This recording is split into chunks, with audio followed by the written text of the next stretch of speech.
Pero nasa linya na po natin si Dean Rodel Taton, International Law Professor. Mga kapuso, malaman natin, naaresto na po si Saldico. Ano ba Yes. proseso para ito po'y mapabalik sa Pilipinas? Attorney, magandang umaga. Si Joel Siweng po Good ito. morning po, sir. Hello, good morning, Joel, and good morning sa inyo lahat. Attorney Yes, sir. Taton, pwede nyo ba kaming gabayan? Paano ba ang proseso ng pagpapabalik kay Saldico? Ngayon nasa Czech Republic na raw po siya at meron po tayong extradition treaty po Yes. doon. I think he was arrested because of without proper documentation, no? Documentation. Opo. Oo, sa Czech Republic, and may mga proseso tayo under legal processes, no, under international law and even domestic law.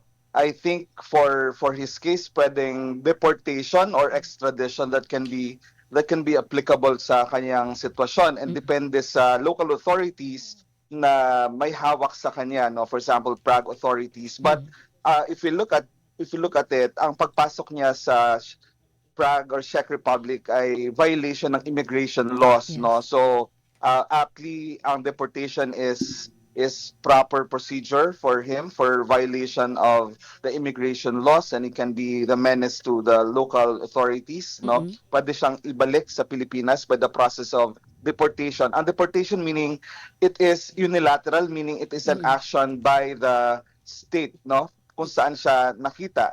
It can also be possible that extradition may be had in his case, no? Ang extradition naman, it is a formal process kung saan ang Pilipinas halimbawa ay magre-request sa Prague or sa Czech Republic to surrender a fugitive for prosecution or punishment. So in the case of Zaldico, if ever, it is for prosecution, because I understand that there are graft and malversation charges Yes. laban sa kanya sa Sandigan At Bayan. merong warrant if of arrest na. Mhm.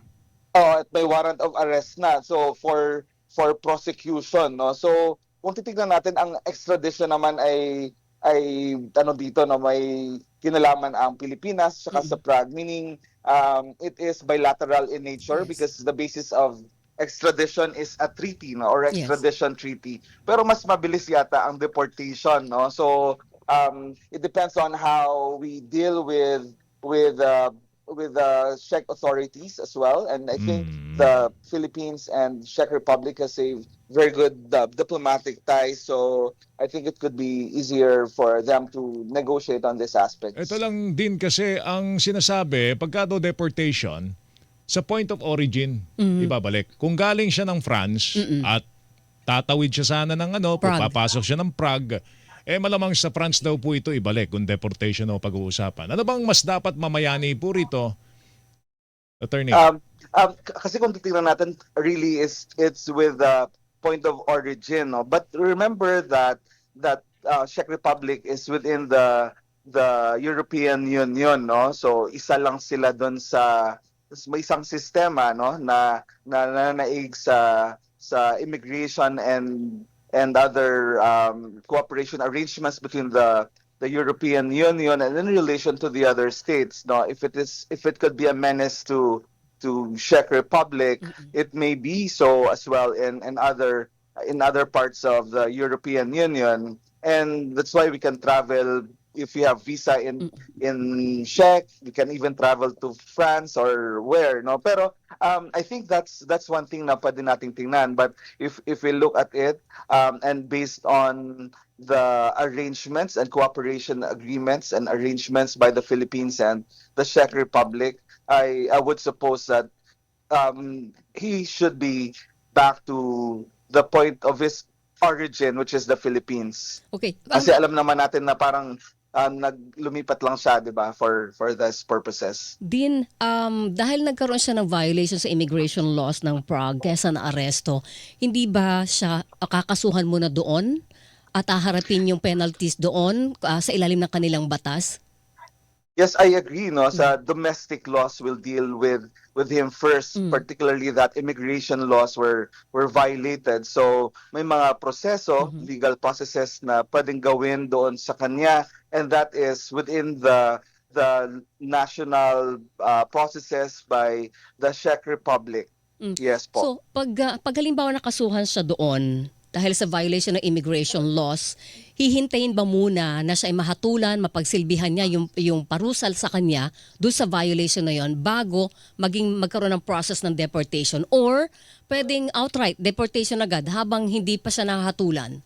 Paano po yung process? So for deportation processes, no, it depends on the local authorities, but there is a process. But we take note that this is a matter of because as I said earlier, it is a unilateral act on the part Yes. of the local state, so they can make it faster, no, in relation to him, no. So but here we are observing also there are processes. I mean to say na he will be given time to also present his own case for what is being called by due process, no. Pero ang tinitingnan natin dito, ang illegal entry is really a violation of immigration Yes. laws, and pwede siyang kasuhan ng kriminal, pwedeng kasuhan ng administrative in relation to the deportation processes, and I think mas mabilis pa rin ang deportation if we use it as compared to extradition. Okay. Pero halimbawa po, nandun na siya sa process ng nangarap sa kaso ng immigration laws violation.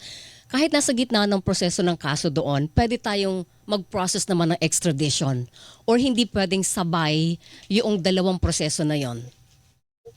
And as I said earlier, the deportation is unilateral, meaning Yes. sa kanila yun aksyon, no? Pero sa atin naman, the Philippines can always file an extradition Yun. request from the Czech authorities para magkaroon ng extradition, and for that purposes, no?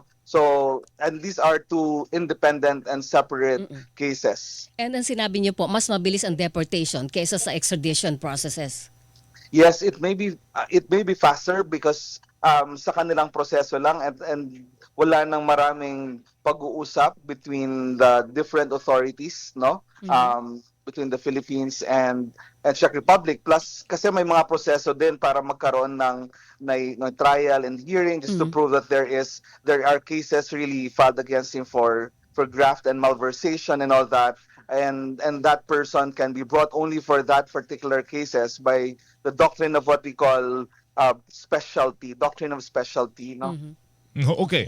Ito lang din kasi bago pa man lumabas yung red notice, I understand, sabi ni Secretary John Vic, baka next week lumabas na raw po yung red notice, na aresto siya ngayon without the red notice na lumalabas pa. Pagka lumabas ba yon, mapapadali ba yung pagbabalik sa kanya sa atin dito sa Pilipinas? Kasi ang red notice, the issuance of a red notice in relation to the cooperation agreement between the Philippines and, let's say, Czech Republic, magko-follow pa din siya ng mga proseso. Halimbawa, ang isang tao ay nahuli based on a red notice request, no, and a red notice, no, and so magkakaroon pa din ng deportation proceedings as against him in relation to that, or extradition processes. Yes. Okay. Sa puntong ito, Din, ano ang pwedeng humadlang sa pagbabalik kay Ko sa teritoryo ng Pilipinas? Yung maibigay sa kustodiya ng korte natin at ng mga otoridad natin physically dito kay Ko. Anong pwede pong maging hadlang doon?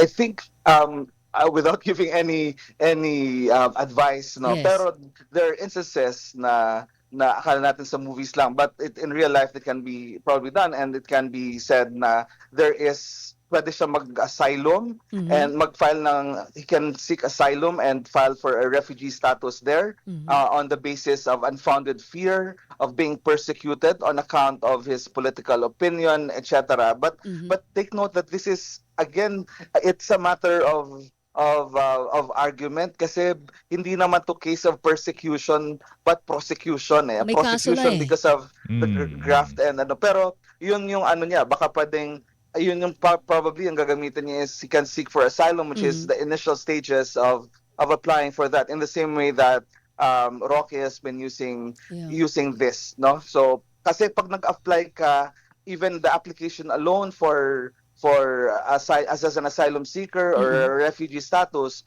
hindi ka pwedeng ibalik, no? Hindi ka pwedeng exclude from the local state at ibalik sa court sa place of origin or habitual residence habang ang proseso ay gumagalaw. Si Secretary Harry Roque Weng, last year pa natin na gusto mapabalik dito eh. Oo. So, Matagal din, no? ang Naka sinasa- 1-year visa na din. Opo, So, attorney, pag so ganun pala, tatagal po ito, tingin Oo. nyo. Pag nag-seek siya ng asylum, Mhm. I'm sorry. medyo tatagal po yung proseso kung halimbawa ganun na maging Route, ruta oo. nitong si Coco magsisik siya ng asylum. Yes, because for example, for determination ng status niya as a asylum seeker or even a refugee, may mga proseso, and sometimes there are mechanisms that suspends the even the deportation case, no. Pero I think it's a matter of proving that this is not a Yes. case of persecution as against him, but a matter of prosecution. That's why I really think that the legal entry alone is a good way to hold him, na hindi siya pwedeng makaalis ng Prague for the meantime at pwede na siyang ibalik. But if I am the local state, I would immediately deport him para at least bawas na din sa problema namin yon as a Correct. country. Pero madali din naman ang argumento ng gobyerno do sa kung mag-a-asylum siya din kasi nasa Sandigan Bayan yung kaso laban sa kanya at its biggest plunder in the history nga eh. Yes, and I think that's why we are saying that it is not a case of Yes. persecution, because baka sabihin ni Saldico na kasi may mga statements siya na binigay na laban sa gobyerno, kaya inaatake siya as a person, and which could be a case of persecution. But in this case, very clear Yes. that there are cases of graft and malversation in relation to the flood projects, no. So and there is a warrant of arrest issued already by the Sandigan Bayan. So I think it could be easier to prove that there is a case of this is a matter of actual prosecution Yes. rather than persecution. Okay. Din, salamat Salamat po sa po, gabaya. ha. Thank Thank you. you. Thank you po sa inyo. Maraming salamat po at magandang umaga po sa lahat. Magandang umaga Good morning po. to you. Si Din, Attorney Rodel Taton, Taton, yes. International Law Professor, mga kapuso.